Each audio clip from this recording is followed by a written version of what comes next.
Our goal in the Muslim world should be to correctly calibrate a course between maintaining stability and promoting democracy. Democracy without stability will result in the loss of both. Besides destroying the terrorists who already exist, the U.S. must attack the underlying conditions, as Bud was referring to, these conditions that breed terror. First of all, we must push for a free press, a fair judicial system, and other institutions that promote a civil society. There's gaps in intelligence. We don't have enough information about what's going on there in reference to Pakistan. Not on al-Qaeda, not on foreign fighters, not on the Taliban. A frank acknowledgement of our failure in the intelligence area. Governor Huckabee knows that a micro group can cause macro damage to this country. Thirdly, while we may not be able to export democracy, we must nurture forces of moderation. Now, while Governor Huckabee recognizes that this is the case, he differs with President Musharraf in the degree of effort President Musharraf has made to transition to democracy since he seized power in 1999. By actually weakening the major mainstream parties led by Bhutto and Sharaf all these years, he has weakened the moderates and strengthened the extremists. Musharraf has pledged that the elections on February 18th will be free and fair, and we must do everything we can to ensure that he is held to that promise.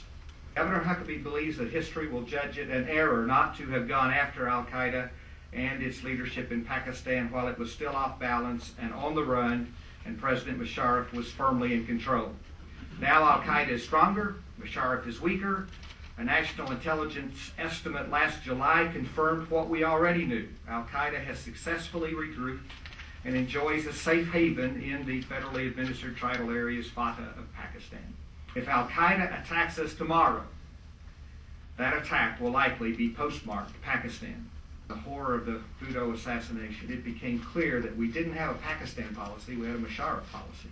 We must insist that money designated for counterterrorism be spent for that purpose and with quantifiable results. We need to assure Pakistan that we will be with them for the long haul. To the extent that we're able to enter into long-term agreements with them, we will show our good faith and our commitment. And as a part of this effort, we must use our good offices with our strong ally India to improve their relationship with Pakistan and increase trade and cooperation between them.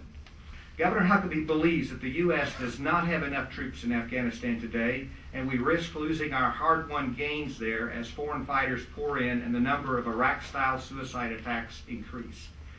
While 2007 saw a decrease in violence in Iraq, it was the most violent year so far in the Afghan war. Continued instability in Pakistan will hurt our efforts in Afghanistan. President Karzai said this week at the World Economic Forum that, quote, "It seems the mutant of extremism is dangerously unleashed across the region and the trend bodes badly for the whole world." Very sobering words from President Karzai. The shortage of troops available for Afghanistan points up our urgent need to increase our forces. Our lengthy and repeated deployments are unfair to the brave young men and women who have volunteered to defend us. Let me just begin by commending the Afghan Advocacy Network. Your work to promote the importance of developments in Afghanistan is vital to not only Afghans' interests but America's interests. Senator Obama has been now for months throughout this campaign attempting to highlight the vital U.S. national security interests at play in Afghanistan and Pakistan. As Senator Hutchison just referred to, there's been a dramatic expansion of the use of suicide bombings in Afghanistan and increasingly now in Pakistan, a development that historically, traditionally has not been a threat in those countries. They've seen a dramatic, and just as it relates to our own forces, we've seen a dramatic increase in the use of IEDs, improvised explosive devices, technology perfected in Iraq and now migrating to Afghanistan. So much so that 2007 was the deadliest year for our troops in Afghanistan. These are all indications, frankly, that we are seeing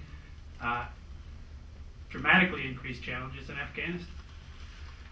This gets back to a fundamental point that Barack Obama has raised throughout the course of this campaign, which is that the choice to go in 2002 to Iraq was fundamentally a diversion from the principal front in this real fight against extremists.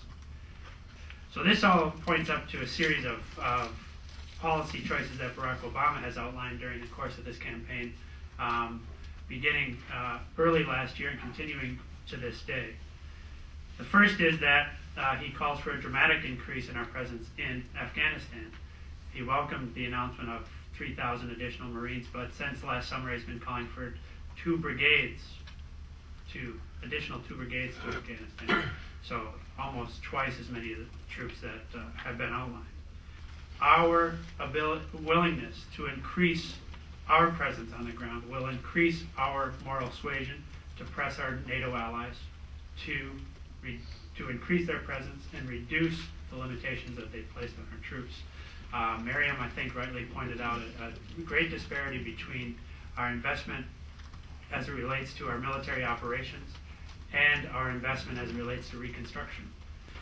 Barack has called for a $1 billion a year and increase in our assistance, bringing it up to $3 billion per year. That still is smaller by comparison to what we invest in Iraq, but it is a down payment on, as I said, this fight against extremism. I referenced the fact that our increased presence, as he has outlined it, will bring increased pressure on our NATO allies to increase their numbers and their willingness to engage on the ground. But I think we have to see a similar increase of coordination on reconstruction efforts. I think at the end of the day, we owe it to the central government of Afghanistan to help them extend their writ of authority throughout the country, rather than to look for alternative sources of stability and power. We have to date seen, unfortunately, the Afghan central government unable to extend its authority far beyond Kabul, which is ultimately counter to their interests and our own. So by increasing economic opportunity outside of Kabul, we will see a commensurate increase in security and a commensurate increase in the strength of the writ of the government to extend into those regions. Senator Obama has continually called throughout the course of this campaign for a more robust focus on democracy in Pakistan, and will continue to do so. He has called for a willingness by the United States to dramatically increase economic development assistance in Pakistan to be able to counter this message of hate with a message of hope throughout Pakistan as well as Afghanistan. But ultimately, he has also called for an increased accountability as it relates to democracy and as it relates to transparent use of U.S. assistance in Pakistan for the stated purposes. Afghanistan is a central front in this fight against extremists. We unfortunately have been diverted by the unanimity of focus on Iraq. The Afghan Advocacy Network does his country and Afghanistan a great service by focusing public attention on and policymaker attention on Afghanistan, because frankly, as I think the first two speakers both said, it is and will continue to be until we make these policy changes a very principal threat to our interests.